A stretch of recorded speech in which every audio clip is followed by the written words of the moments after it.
రేవంత్ రెడ్డి గారు కానీ ఈ ప్రభుత్వం ఏం చేస్తుంది?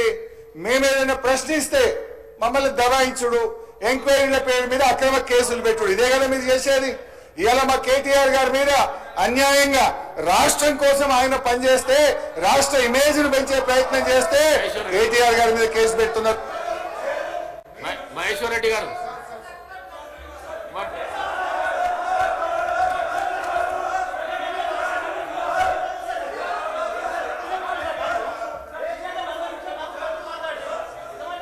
డిబేట్ కావద్దండి, డిబేట్ కావద్దు.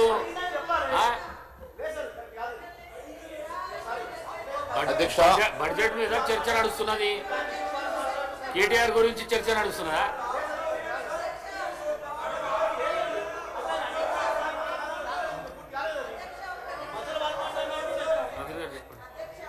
హరీష్ రావు గారు అప్పుడేమో అప్పులు చేసారు, ఇప్పుడేమో అబద్ధాలు చెప్తారు. అప్పుడేమో బకాయిలు పెట్టారు, ఇప్పుడేమో బుకాయింపులు చేస్తారు. అప్పుడేమో బంగారు తెలంగాణ అన్నారు, ఇప్పుడేమో రోజుకో వేషం వేసుకొని బాధల్ని అంటారు. మీరు ఇచ్చిన సమస్యలే కదా అవన్నీ. మీరే అన్నారు రైతులకు ఎన్ని చేసినామని, 30,000 కోట్ల రైతు రుణమాఫీ చేయకుండా ఎందుకు ఆపిర్రు? అవన్నీ అట్లనే ఉన్నాయి కదా. ఉచిత కరెంట్ ఇచ్చినామన్నారు, 40,000 కోట్లకు పైగా విద్యుత్ బకాయిలున్నాయి కదా.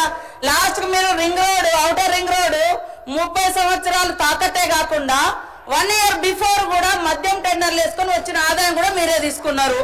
కాబట్టి మీరు ఇప్పటికైనా భజనలు మానుకొని వాస్తవాలు మాట్లాడితే బాగుంటది. మీరుంటే గొప్పగా ఉంటే, ఇతరులుంటే తప్పు ఉంటది.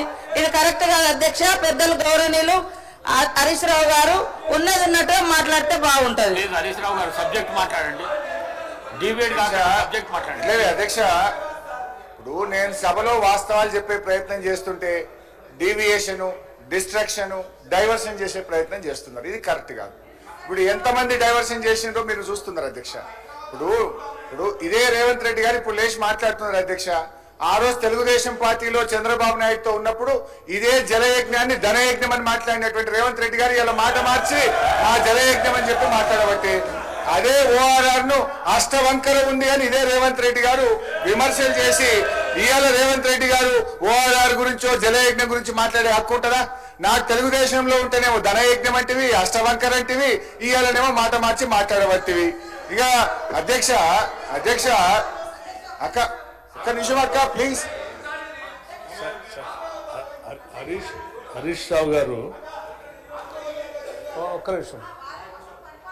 సబ్జెక్ట్ అంతా కూడా ఇప్పుడు మనం పెట్టిన దాంట్లో గ్యారంటీస్కి సంబంధించి నేను చూపించింది తప్పు, నేను చెప్పేది రైట్ అని వారు ఒక కాగితం తీసుకొని వచ్చి సభని బయట మాట్లాడారు. అదంతా వదిలేసి మిగతా అన్ని ఏదేదో మాట్లాడుతూ ఉన్నారు అధ్యక్ష. లేని పని ఇప్పుడు ముఖ్యమంత్రి గారు, కాంగ్రెస్ ముఖ్యమంత్రి గారు వారు అప్పుడెప్పుడు ఏదో ఉన్నారు మాట్లాడారంటే అది అసంబద్ధమైంది. అసంబద్ధమైంది, సంబంధం లేనటువంటి అంశాలు ఈ రకంగా అంటే మన దగ్గర విషయం లేనప్పుడు మిగతా అన్ని మాట్లాడుతుంటాం అధ్యక్ష. సబ్జెక్టు మనం పెట్టింది దీనికోసం ఆర్బీఐది అండి. ఆర్బీఐది మేము మళ్ళీ ఫిబ్రవరి 1 నెల అయితే అది కూడా వచ్చేస్తుంది. 1 నెల అయితే దానిపైన యాక్చువల్స్ సిఏజీ వాళ్ళు ఇస్తారు, అది కూడా మళ్ళీ అప్పుడు అది వచ్చినప్పుడు మళ్ళీ మాట్లాడచ్చు. దయచేసి సార్ చాలు, ఎనఫ్ ఆఫ్ డిస్కషన్. మిగతా సభ్యులకు కూడా ఇవ్వండి అధ్యక్ష. రొటేషన్ మీద మిగతా పార్టీ వాళ్ళు కూడా ఉన్నారు, మళ్ళీ కాంగ్రెస్ వాళ్ళు కూడా మాట్లాడాలా. అందరికి ఇచ్చి ముగించండి అధ్యక్ష. Thank you.